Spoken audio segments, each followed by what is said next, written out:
What's up, YouTube? Welcome back to the channel, Diecast. Thank you guys for tuning in today. Shout out to all of our returning viewers and subscribers. Thank you. And welcome to any first-time viewers or new subscribers to the channel. Welcome. Today in the parking lot at Tiny Town, we have a couple of Skylines posted up. So we have a Pop Race Nismo R32 Skyline over on the left, and over on the right we have the R33 Nismo 400R. So these guys are out in anticipation of our video today. Boom. The Mini GT Sugio Matsuda collection. This is number 1. So this is a collection that Mini GT is going to be doing for the Super GT driver Sugio Matsuda. Sugio is the all-time race leader in Super GT, back-to-back Super GT champion in the GT 500 class. He's raced for several different Nismo teams along the way. So they're going to be doing this collection that you see over here on the left.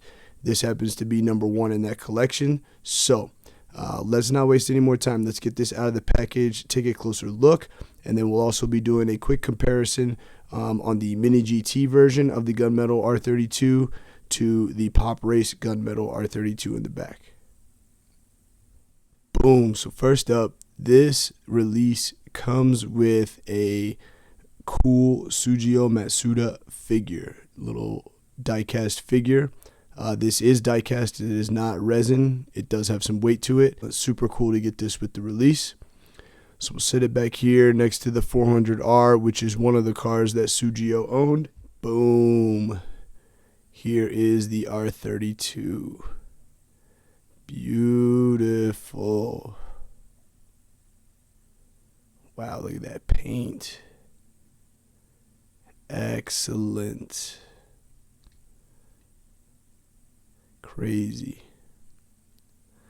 So boom, right off the bat you can tell that that paint has a crazy amount of flake in it, which is absolutely insane.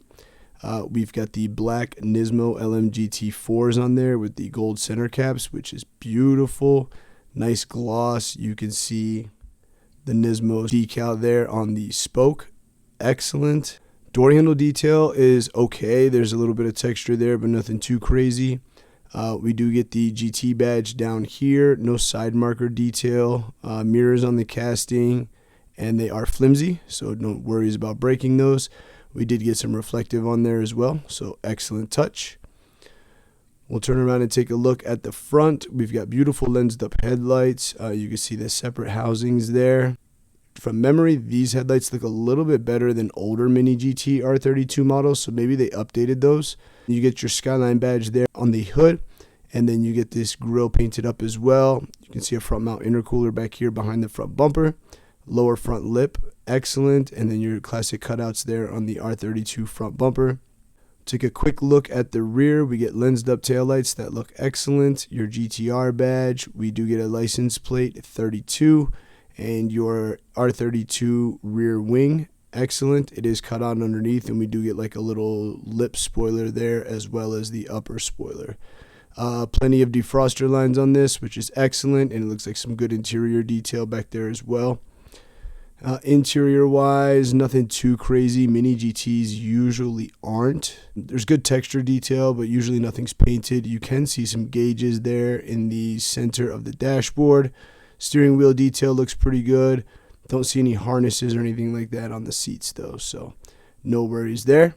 So while we have this one out, let's go ahead and compare to our Pop Race Gunmetal R32. So right off the bat, I think the Mini GT definitely looks bigger. The Pop Race on the right here looks more proportionate.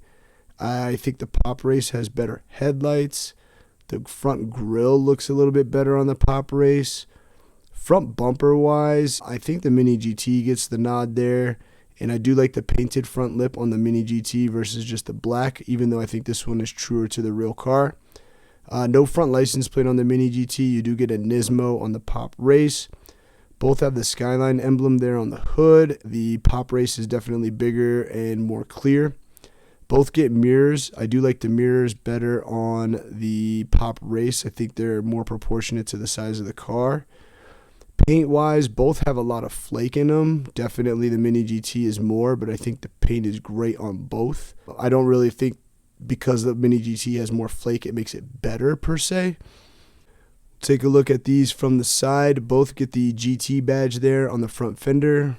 Door handle detail looks a little bit better on the Pop Race in my opinion.